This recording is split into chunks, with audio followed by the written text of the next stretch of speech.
दिव्यांबरायै च दिगंबराय नमः शिवायै च नमः शिवाय। जलेन शीलीकरणं देवाभिवन्दनं मन्त्रपुष्पाञ्जलिः। नानासुगन्धिपुष्पाणि यथा कालोद्भवानि च पुष्पाञ्जलिर्यान्तु गृहाण परमेश्वर। गुरुर्ब्रह्मा गुरुर्विष्णु गुरुर्देवो महेश्वरः गुरुर्साक्षात् परं ब्रह्म तस्मै श्रीगुरुवे नमः। धर्म की अधर्म का, प्राणियों में विश्व का, गौ माता की गो हत्या, धर्म सम्राट जगतगुरु शंकराचार्य भगवान की, धर्म सम्राट ज्योतिष पीठाधीश्वर महाराज की, धर्म सम्राट द्वारका शारदा पीठाधीश्वर महाराज की, भागवत भगवान की, वृंदावन बिहारी लाल की। हर हर महादेव। श्री गुरुपद मणिगण ज्योति सुमिरत दिव्य दृष्टि ही होती। गुरुदेव भगवान के चरण शरण में रह करके हमारा कल्याण हो, इस भावना के साथ हम श्री शुभ्रो कमल मुखर्जी जी, श्री महेंद्र कुमार सिंह जी एवं श्रीमती मनीषा बासु जी से आग्रह करते हैं कि ये लोग मंच पर पधारें, महाराज श्री के चरणों में माल्य प्रदान कर आशीर्वाद ग्रहण करें। सुखकारिणी कथा का श्रवण करेंगे, उससे पहले हम आचार्य श्री राजेंद्र प्रसाद जी शास्त्री से आग्रह करते हैं कि वो बिरदावली पाठ के लिए यहाँ पर प्रस्तुत हों। आदरणीय श्री आचार्य श्री राजेंद्र प्रसाद जी शास्त्री।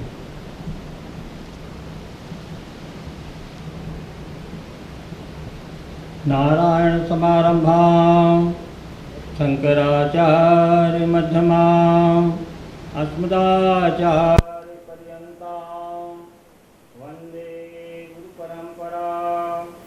श्रीमत्परमहंस परिव्राजकाचार्य वर्याः वाक्य प्रमाण पारावार पारिणाः यमनिमासन प्राणायाम प्रत्याह धारणा ध्यान समाधिष्टां योगानुष्ठान तपश्चर्या चरण चक्रवर्तिनः अनादि गुरु परंपरा वैदिक धर्म प्रचारण परायणः सकल दर्शन समन्वित वेद वेदांत सिद्धांत प्रतिपादकाचार्याः निगमागमसारहृदयाः सर्वतंत्र स्वतंत्राः वर्णाश्रम सदाचार्य शिक्षिताः विश्वकल्याणमानसाः अखंड भूमंडलाचार्याः श्रीमदाद्य शंकराचार्य भगवत्पाद स्थापित मर्यादा पोषण परायणाः परापर विद्या विद्योदितांका कर्णाः अलकनंदा तीरवासिनः उत्तरामनाय ज्योतिर्मठाधीश्वराः गोमती तीरवासी पश्चिमामनाय द्वारका शारदा पीठाधीश्वराः अनंत श्री विभूषित श्रीमद्जगद्गुरु शंकराचार्य श्री स्वरूपानंद सरस्वती स्वामी वर्याः विजयमुक्तेतराम। धर्म की अधर्म का, प्राणियों में विश्व का, गो माता की गो हत्या, धर्म सम्राट जगद्गुरु शंकराचार्य भगवान की, ज्योतिष पीठाधीश्वर महाराज की, द्वारका शारदा पीठाधीश्वर महाराज की, जगदम्बा महारानी की, बद्री जाल भगवान की, द्वारकाधीश भगवान की, चंद्रमौलीश्वर भगवान की, भागवत महापुराण की, वृंदावन बिहारी लाल की। हर हर महादेव। श्री राम जय राम जय जय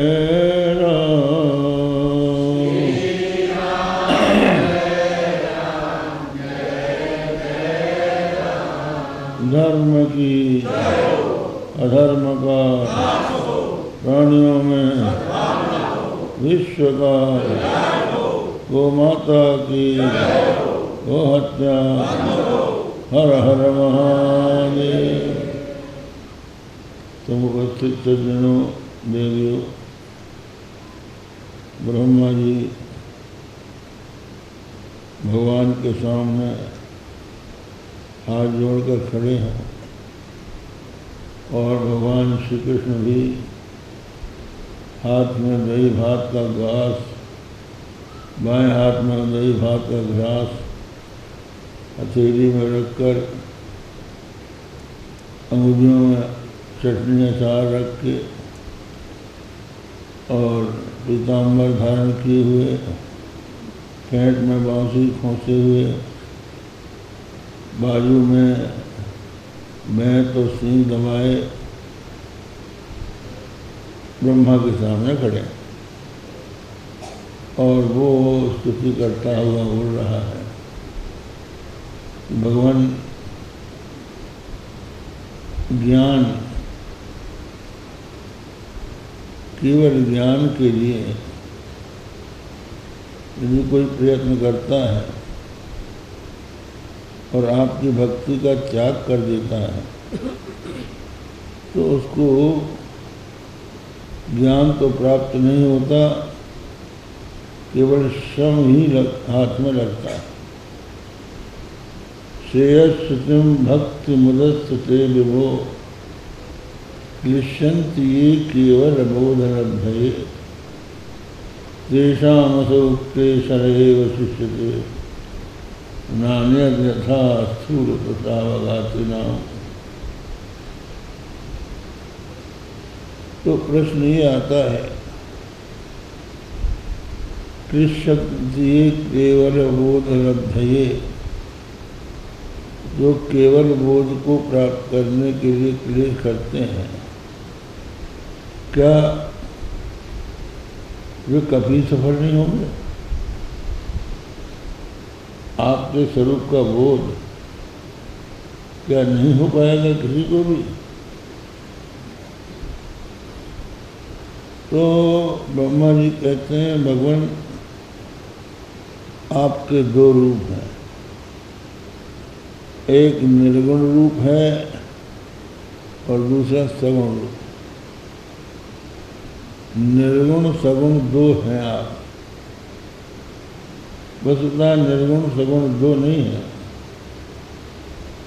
एक ही है।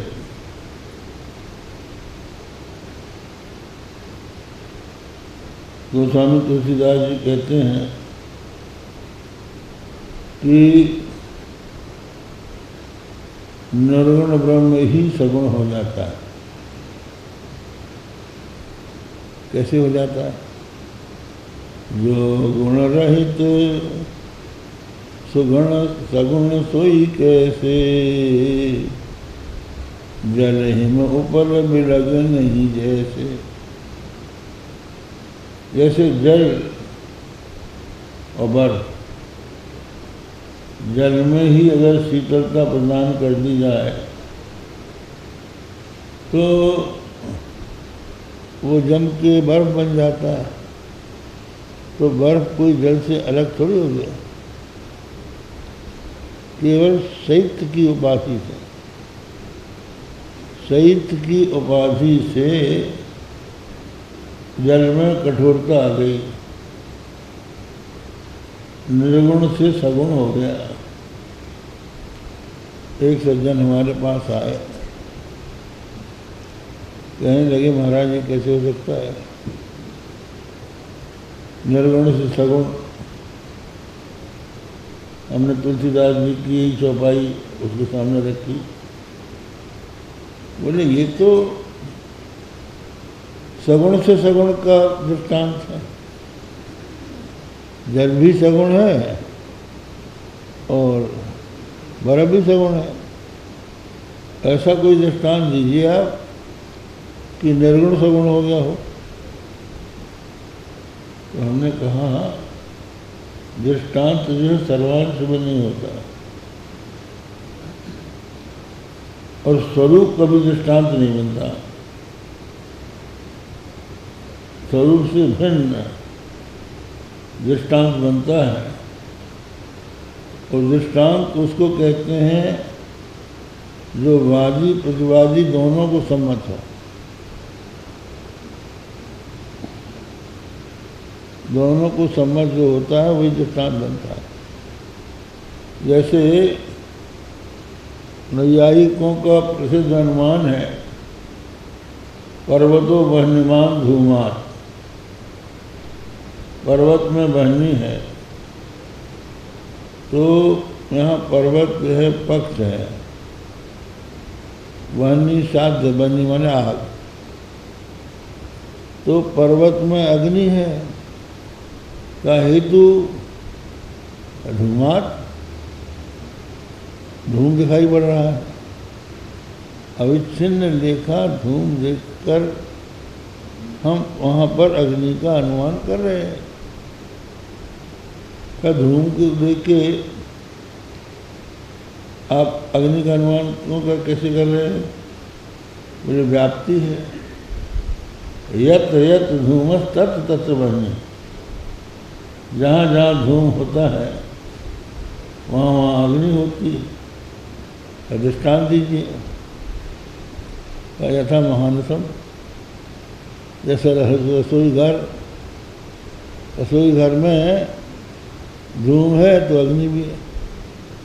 तो हमने रसोई घर में धूम और अग्नि का साहचर्य देखा, और दूसरा भी देख रहा है जो हमारा विरोधी है, वो सब प्रतिपन्न है। तो दृष्टांत सब प्रतिपन्न होता है। एक दृष्टांत और है कि ये जो जगत है, जगत का कोई उत्पन्न करने वाला है, क्या अनुमान है ये?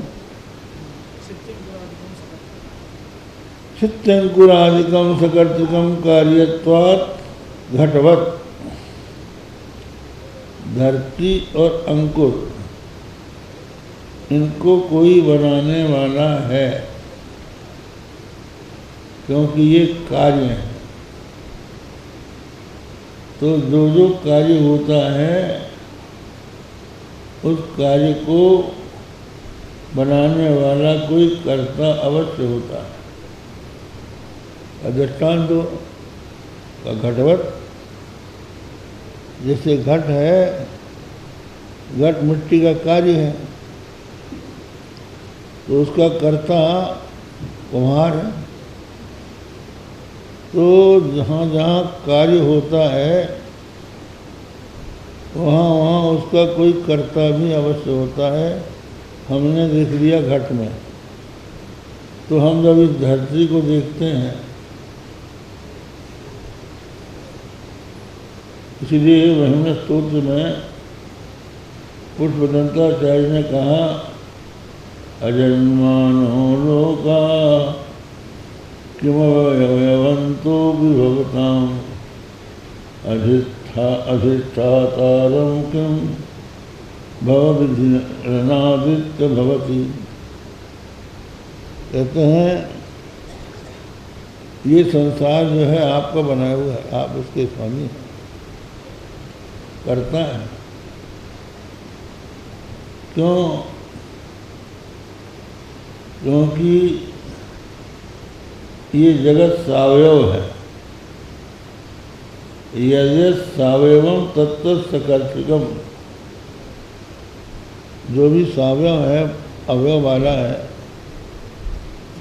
वो किसी न किसी कर्ता के द्वारा निर्मित है। तो कहते हैं जब ये सावयव है तो कार्य है, और कार्य है तो कर्ता होना चाहिए। तो कर्ता और कोई तो हो नहीं सकता। सामान्य जीव संसार की उत्पत्ति करने में समर्थ नहीं हो सकता। इसलिए सर्वज्ञ सर्वशक्तिमान ही जगत का कारण हो सकता है, वो आप है। तो कहते हैं कोई अनीश इसको उत्पन्न नहीं कर सकता। इसलिए भगवान शिव जी आपके संबंध में जो संशय करते हैं वो मूढ़ है, ना समझ। तो हम ये बता रहे थे कि दृष्टांत में सम्मति होती है। तो दोनों पक्ष वादी प्रतिवादी जिसको स्वीकार करें वही दृष्टांत होता है। तो बोले हम तो नहीं मानते कि निर्गुण सगुण होता है। उसने कहा वो आज समाजी था वो। बोले जल भी निर्गुण, जल भी सगुण, बर भी सगुण। तो हमने कहा कि देखिए दृष्टांत का एक अंग दिया जाता है तो जल में कठोरता नहीं है, जल जो है कठोर नहीं है, काठिन्य गुण उसमें नहीं है। इसीलिए पुजारी शंख में जल भर के और भगवान के सामने घुमा के सबके ऊपर छिड़क देता है। सब लोग अपना माथा झुका के शंख मध्य स्थितम तोयम भ्रामितम केशवोपरि अंगलग्नम मनुष्याणाम महापातकनाशनम। कहते हैं शंख के भीतर रखा हुआ जो जल है भगवान केशव के ऊपर उसको घुमाकर मनुष्यों के ऊपर छोड़ दो तो उनके सब पाप नष्ट हो जाते हैं। अब कोई जल की जगह बर्फ छिड़के तो कईयों की खोपड़ी फूट जाएगी। इसलिए जल जो है कठोरता गुण से रहित है, उस काठिन्य गुण से रहित जल से काठिन्य गुण युक्त बर्फ बन गया। अब इसी प्रकार श्रुतियाँ कहती हैं तस्माद् वायु तस्मादात्मना आकाशत् सम्भूता आकाशाद् वायु वायुरग्नि अग्निरापाद पृथ्वी पृथ्वी पृथ्वीभ्योऽन्नम। संसार की उत्पत्ति कैसे हुई? ये जो आत्मा है परब्रह्म परमात्मा, इससे आकाश की उत्पत्ति है। परमात्मा निर्गुण निराकार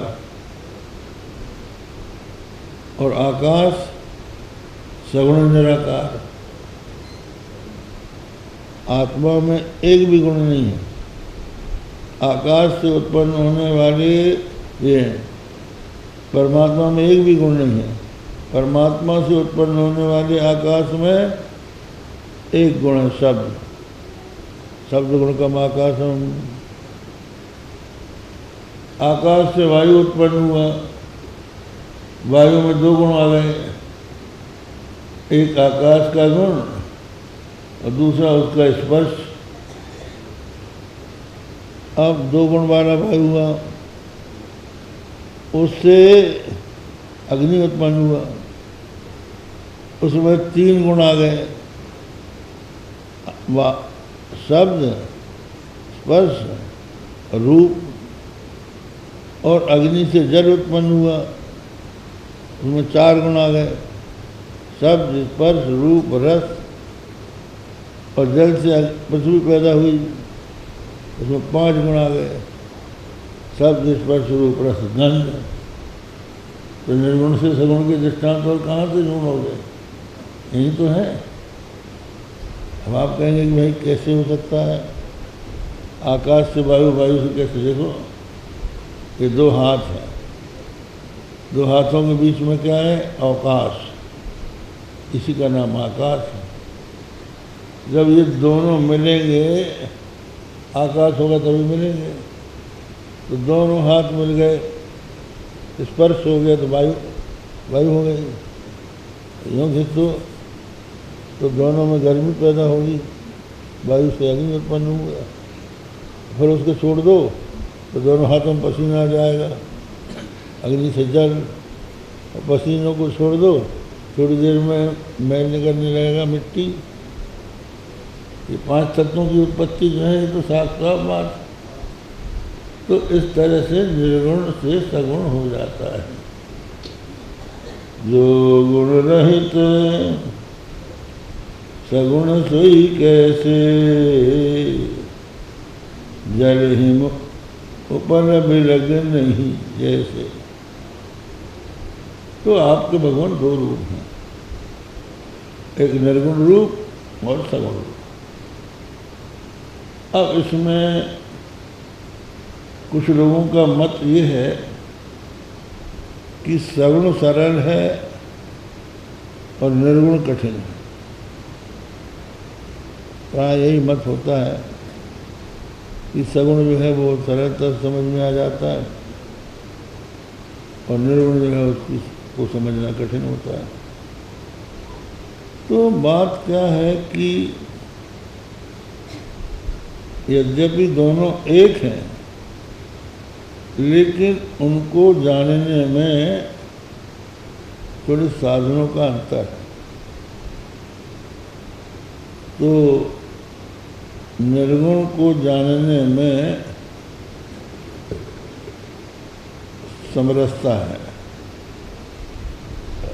वो स्वामी तुलसीदास जी भी मानते हैं। निर्गुण रूप सुलभ अति, सगुण न जाने को, सुगम अगम नाना चरित, सुनि मुनि मन भ्रम होय।